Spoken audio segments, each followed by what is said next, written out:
Welcome to the Casting Across Fly Fishing Podcast. I'm Matthew of castingacross.com, where I explore the quarry and culture of fly fishing. Well, this episode of the podcast is a return to normalcy of sorts. The last 3 weeks, the format of the podcast has been a little bit of an aberration from how we usually go about things here at Casting Across. But today, we're getting right back into it, normal, practical, how to fish kind of stuff. But at the same time, this is a little bit of a different podcast episode because I am drawing inspiration from an article that I only wrote about a week ago. Now, this is not unheard of. I'll go back into the archives of Casting Across because I'm coming up on like 8 years of doing Casting Across. And so there's a lot of information, a lot of good stuff in the back catalog that I'm able to take from articles and then rework for a podcast. So I'm able to take some of my thoughts that I previously thought and expand on them, riff on them, do all that in the format of a podcast. But this article only came out last week, so this is kind of different. I usually don't do that. But it was such a kind of interesting concept that really falls in line with so much of what I'd like to articulate on the podcast that I thought there's no reason to wait, and there's no reason to push this one off arbitrarily for a year or something like that. And the point of the article, and I'll kind of spoil it and then come back and explain it, is 4 things that I explained to my 11-year-old son as we just got done getting our rear ends kicked on a small stream. So 4 things that I explained to my son about fishing small streams. And so this article was called He Needs to Know. And so we'll get to those 4 things here in a minute. And if you've read the article, I mean, it's like maybe 10 sentences of information. I'm certainly going to expand upon that here in the podcast. But to give a little bit of a backstory, there's a stream that I just absolutely love and I adore, and I am very, very protective of it. And so I'll be speaking in generalities because I know that there's people who listen who live not far from me. But it's a small creek with a native population of brook trout in a relatively suburban setting. And Labor Day, some states regulate you're done fishing for brook trout on Labor Day. Some give you to the end of September. But this is a good time to stop fishing for these fish because it's a relatively fragile population. Fragile not in the sense that there's not that many fish, but because of such a small stretch of stream in such a place that is prone to compromise because of a lot of what's going on around it. But this is a fishing opportunity that I really, really relish. And so I was talking about how I want to go hit it before the end of this imposed season. And my wife said, "Well, why don't you take your son?" I said, "That's a great idea." I said, "Which son?" Because I've got 4, 11 and 7, or excuse me, 11, 9, soon to be 7 and 4. And she said, "The 11-year-old." And I said, "Okay, he can definitely hang because he can cast. He knows his way through the woods. He's not going to, just jump headfirst into a puddle of mud. He's not going to wander off. He knows his way through the wilderness, and I trust him, right?" So we say, "Okay, this is a great plan." I told him it's going to be hard fishing, and she backed me up. She's like, "This is going to be hard fishing. You're going to really have to work for it. You're really going to have to pay attention to what Dad says. You really have to pay attention to what Dad does. There's a good chance you're not going to be able to catch fish." But I think that the promise of Dunkin' Donuts on the way there and Chick-fil-A on the way back probably made up for any difficulties that we were going to encounter. So we talk about it. I kind of reminded him of some things, and I really emphasized on the way there, like, just watch what I do and take your time. Kind of like those are my 2 things. Watch what I do and take your time. And so we got there, and I said, "Do you want me to stand with you and fish, or do you want me to fish and you can kind of, hopscotch me, go from the pool below me to the pool above me?" And that ended up being our plan. And I was watching for a while before I started fishing. And then I said, "You know what? I need to fish, and he needs to watch me fish. He doesn't need me to watch him fish." So I fished, and I caught some fish, and he was getting strikes. But for whatever reason, the fish were being incredibly skittish. Even fish I was encountering were being abnormally skittish for this time of year and for how high the water was.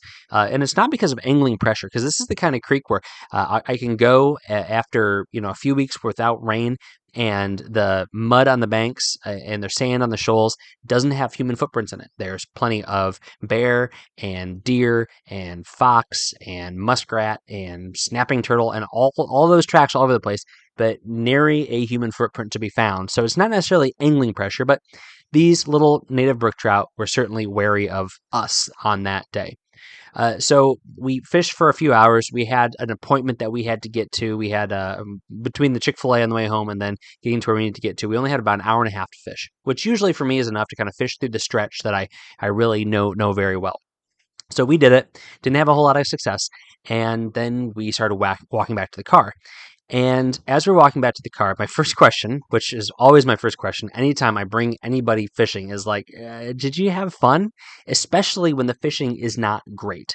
And so here I am on one of my favorite streams, which is not an easy stream to fish. And I brought my son out, and I'm kind of nervous about the question. Did you have fun? But it was an emphatic yes. He absolutely loved it. I said, what do you like about it? And he said, it's just different. It's different than any other fishing I've done. It's different. The plants are different. The stream is different. The trout you caught was really different. It's just a really different stream. And I said, yeah, I agree. That's one of the things that I really liked about it. And we'll kind of revisit that here in a second. But as promised, here are the 4 things that as we walked back to the car and avoided being absolutely destroyed by mosquitoes, our pace certainly quickened after a point. Because once we were done being in the water, they absolutely took hold of us, and we probably each gave a pint of blood. But as we were getting back to the car and as we were driving on our way to dinner, 4 things that I emphasized to him. And the first one is you have to focus. Now, this is true for an 11-year-old, and this is true for anyone of any age. You have to focus because in small streams, you usually only get one shot at fish. Now, there's some situations where this isn't the case. If you're fishing deep plunge pools, there's a chance that that fish is holed up somewhere where the turbidity of the water or even just the motion of the water is going to obscure their view of you. And so you're able to make multiple casts to that fish. But in small streams, whether they be high gradient streams or small spring creeks where the water is moving in a way that's not obstructed, you probably are only going to get one shot at that fish. There's just not enough ways to cover your silhouette or your shadow and have it so that they're not seeing what's going on. So that means that the margin for presentation errors is minute. So I said you have to focus. So this means that you can't get your fly hung up in a tree and then stand up to untangle your fly. It means you can't cast onto a log and then try to, jerk your fly and your fly line so that your fly gets untangled. You can't mess around like that. What you have to do is you have to stop, assess your back cast, assess your casting lane, and assess even the line and the fly's trajectory. You have to make sure this is all in order. You have to make sure that there's no tangles. Before every cast, do a quick look from your reel up through your shooting or your stripping guide, and then all the way up through all of your guides. You're on your tip top to make sure that your line's not tangled. Make sure that there's no loop in your fly line. Make sure there's no knot in your tippet, and then make your cast in that trajectory that you've already taken the time to kind of plan out. Now, it sounds like a lot, but it's one of those things that becomes second nature as you fish small streams like this, because you know that if you get one of these variables wrong, it's either going to be infinitely frustrating and you're going to ruin your chance at the fish. So, that and then even walking through the brush is a hassle if you're not paying attention to where your line is. So you have to focus. So you're really just paying attention to those small details. Now you might sound like, this is not my idea of fishing. My idea of fishing is wading out waist deep in river and just whipping that line out in a very pragmatic way and just getting that fly in a situation where a fish may get it. For me, that's fishing. And I can appreciate that. And there's a lot of value in those situations. But if you want to explore small streams of any kind, then you really need to focus. And I find that I start making mistakes when I get tired because I stop doing all those little checks. I stop paying attention to my line and my leader and my fly. I stop paying attention to my back cast, and I stop really paying attention at making sure that I have a nice, good presentation of that forward cast.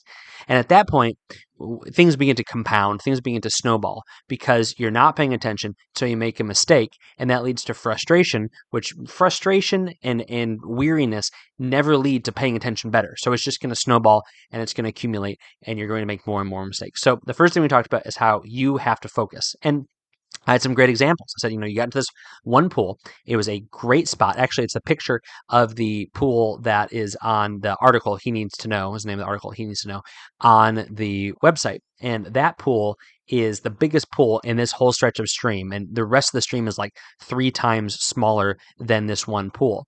But he got into a great position, and I think he was pumped that I had talked this pool up. and he basically let his back cast drop and hooked onto a fern behind him.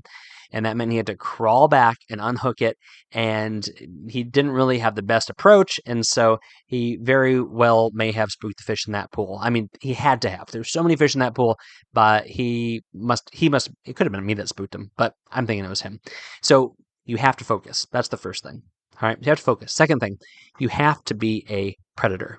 You have to be a predator. What do I mean by that?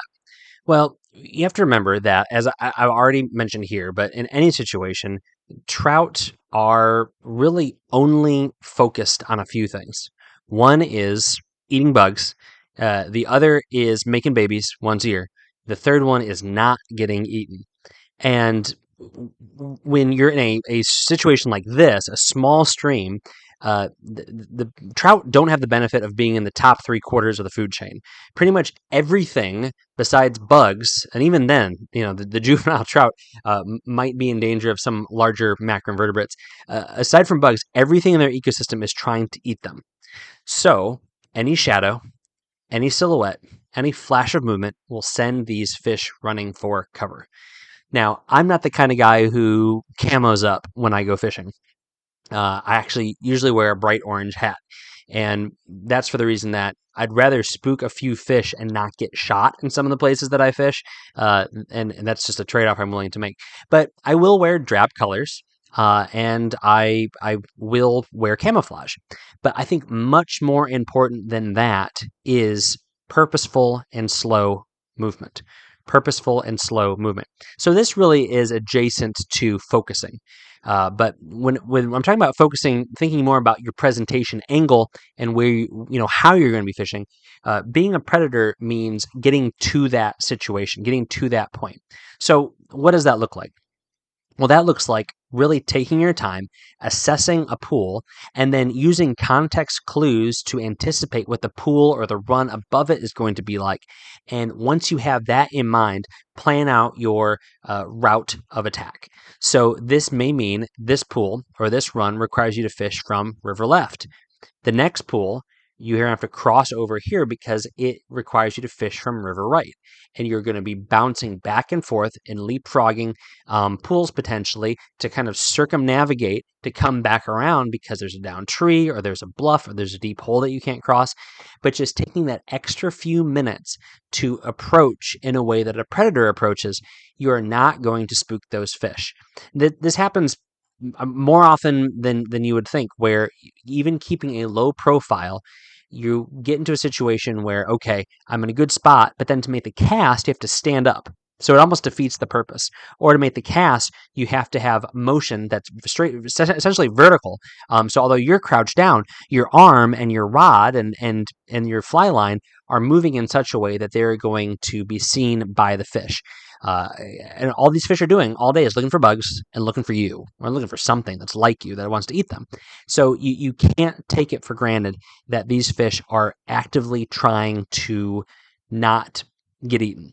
So you have to be a predator. So we talked about that and how, kind of like I said before, he had a great approach angle and then he had to focus. But there's other times where kind of just walking up through the stream, that will work on a larger river where you do have that cover, where there's enough noise of water moving over rocks, where even if you move slowly, you're not going to be seen by fish. If the river is wide enough, they're not going to necessarily see you or notice you. And if they do, they're not going to care a whole lot because they're used to a lot of things happening in the far off peripheral of their vision. But in a stream like this, you don't have that benefit. You don't have that cover. You're unable to do that. So a lot of it is, you're wearing waders and boots, not so that you can fish from the stream, but so that you can cross the stream. You're wearing pants because you're going to be kneeling down in maybe poison ivy or maybe stinging nettles. But you have to be a predator, and you have to forsake comfort. You have to forsake good posture. You have to forsake the pragmatic getting from point A to point B, and you have to take circuitous routes that put you in the best situation to catch fish. At the end of the day, no one's ever like, oh, I walked so much. I crossed the creek so many times. I went to the left bank. I went to the right bank, and it was terrible. I caught a lot of fish, but it was just terrible. No one says that. People will complain they didn't catch fish, and they're hopefully going to realize, you know what, I could have put in a little bit more effort to be more predatorial in the way I approach these fish. Now, you just watch a critter that does this. Think about mountain lions, or even if you've watched a fox move through the woods, they are not necessarily moving in a straight line. They're slinking and they're moving and they're finding ways to stay in even just the very minute, low-lying areas of the terrain in order to give themselves the most cover as they sneak upon the rabbit or on the, whatever, on the squirrel. So first, you have to focus. Second, you have to be a predator. Third, these two are super great. Hear me on these. Third, you have to appreciate it. So what we could have done, instead of all this hard work of focusing and being a predator, is we could have gone to one of the larger rivers that are nearby. We could have waded into the tail end of a pool, and we could have waded right into a riffle. We could have stayed there for an hour. We could have just cast over and over again, switching flies as need be, catching some nice, chubby, stocked trout. Maybe even some wild trout here and there. There's definitely some wild rainbows and some wild browns and some other brook trout and some bigger rivers around here. But the fish that we were fishing for were native brookies. And the creek that we were fishing for is a special little creek. And so what I really communicated to him is that I appreciate the qualitative superiority of this kind of pursuit. And I'm not alone, that there's a lot of people that see opportunities like this. Native fish, wild fish, fish in strange and remote places where a 8-inch fish supersedes an 18-inch fish on the other side of town because of what that fish represents. Now, I'm not casting aspersions on the 18-inch stocked fish. I love those too. I'm going to go after those, probably 49% of the time. But there's something very, very special, worth appreciating about the ecosystem, about the fish, about everything that goes into it, and about the effort that goes into it. I think about archery hunting. Some around here you have to hunt with a bow because they don't let you hunt with a rifle, but that's just Massachusetts for you. But there's something to be said for the extra work that it takes to stalk or be patient and allow that critter to get closer so that you can harvest it. Now, there's nothing wrong with hunting with rifles. In fact, I've never taken a deer with a bow. I've only taken deer with rifles. But there's a kind of a qualitative difference in the experience. Now, quantitatively, you're ending up with the same deer, and you may have more opportunities at larger deer if you're using a rifle that gives you a greater range. But from a quality experience, for people who enjoy archery, then they enjoy taking deer that way. The same thing is said of chasing these brook trout. The conservation story, the ecological protection story, and even just the story of brook trout in this place is something that we participate in when we go fishing this way. And by doing it in a conscientious way, treating this as the last day of the season, we're actually participating in the stewardship of this resource. And so you have to appreciate it. You can't take it for granted. You can't treat them as small fish in a dinky little creek that's full of mosquitoes. It is something special, and it's the kind of thing that most anglers would absolutely relish having in their backyard. So the first thing is you have to focus. Second thing is you have to be a predator. Third thing is you have to appreciate it. And the fourth one, and this is one that I think kids don't really have a problem with, but sometimes they need to be reminded of when they are muddy and covered in mosquito bites. You have to see the adventure. You have to see the adventure. And this is the one, whether you are trying to take a kid with you, or you're taking somebody and they're not catching a lot of fish, this is what you need to really communicate to them, that the cumulative effect of the whole experience is a lot different than most fly fishing. So when you go fish a small stream like this, it's a special fishing in a special place, and you're going to see different things. If you're fishing somewhere that takes work to get to, you're seeing things that other people aren't seeing. You're experiencing fish and pools and deer tracks and bear scat and trees and hawks and even covered bridges and old graffiti and rusted out old beer cans that other people aren't seeing. Now, there's adventure there. There's, the hike. There is the drive. There's, all these other things that add an entirely different facet to trout fishing that you're not going to have if you drive up to a large stream that has access and a big wide path and you walk down and you wade right in. Again, nothing wrong with that. But there's kinds of fly fishing that just like you can appreciate because of how they are special, you can appreciate because of the effort, the energy, and the adventure that goes into it. And that was the one that he really latched on. He really enjoyed the fact that, first of all, it was special because it was with his dad, right? Secondly, it was someplace that required work. Thirdly, I hyped it up. I talked about how much I love this place. I talked about how much I love these fish, how much I love fishing here, how I like being secret. We parked and I said we're gonna kind of be up against the car and we're gonna wait for no cars to go by and then we're gonna run over to the creek so that no one sees us with our fishing rods. It's a perfectly legal place to fish, but we are, we're the only ones that were probably fishing here, and so we tried to keep it low key. And he just absolutely ate that up.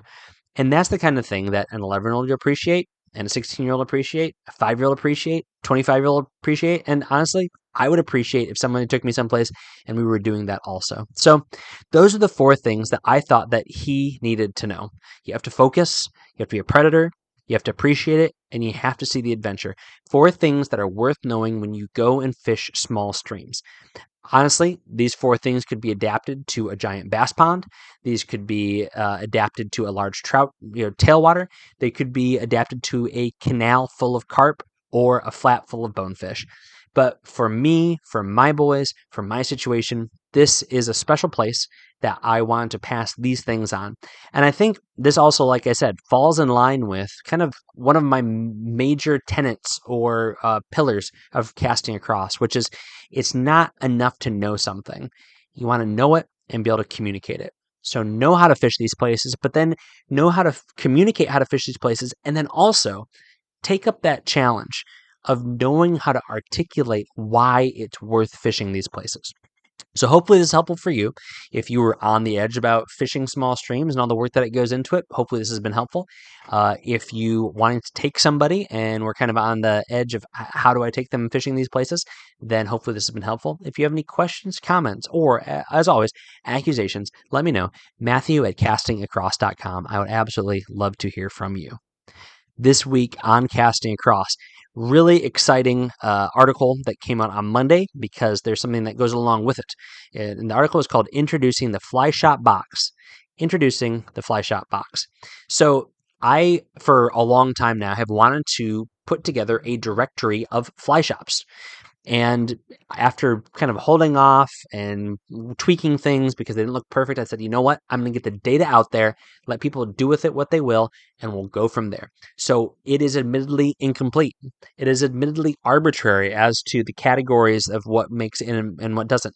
It is admittedly not as user-friendly as it can be and hopefully as it will be, but the information is out there. So I did some more FAQs in that article, Introducing the Fly Shop Box. And I'll touch on the Fly Shop Box again here at the recommendations at the end of the podcast. But then also one thing I wanted to mention. I think I'm going to talk more about this at length in a coming podcast. So like I did today, kind of quickly recycling information, I really want to drill down into this a little bit more and talk more about why I did this. And that's going to be happening in a coming episode of the podcast. Wednesday's article is called Waiting in the Valley of the Shadow. Waiting in the Valley of the Shadow. So a question that I think about myself a lot, and a question that I have received as a pastor, is what is the difference between retreat and running away? Now, people don't necessarily say that in so many words, but what's the difference between stepping away rightly and stepping away wrongly? How can I take a break and it be good, and how can I take a break and it be bad, particularly when things are hard? Things are hard at work, things are hard at home, things are just hard. Things are hard in my head, right? And so in this article, in a very brief way, I address kind of what I see as the difference between retreating and running away, and how fly fishing factors into that. So definitely check that out. Let me know what you think. Once more, Matthew@castingacross.com. This week's recommendation on the Casting Across Fly Fishing Podcast is that you go to the Fly Shop Box, which you can find links to that in that article I mentioned at the very top of the website, both in mobile and on your desktop browser, or on the sidebar of the desktop version. And it's called the Fly Shop Box Fly Shop Directory. And go through and see if you don't see your favorite fly shop. Now, I'm not talking about the sporting goods department in your favorite big box store. I'm not talking about the lodge that you go to once a year and they've got a handful of flies up at the counter. And I'll talk more about that in coming weeks. But legitimate fly shop. They focus on fly fishing. They've got mostly fly fishing stuff. I'm not saying that they are anathema if they've got bait, or if they also sell Cliff Bars for backpackers, but primarily fly shops. Please help me out. Help me make this so this is helpful for the community, and especially for fly shops, which in many ways are kind of the heart and soul of a significant part of the fly fishing community. So you will find a link to that all over the website, including at the bottom of this podcast's show notes at castingacross.com. Thanks for listening to the Casting Across Fly Fishing Podcast. Please subscribe in your favorite podcast app and rate the podcast in iTunes. Then head over to castingacross.com for 3 posts a week on the people, places, and things that go into the pursuit of fish.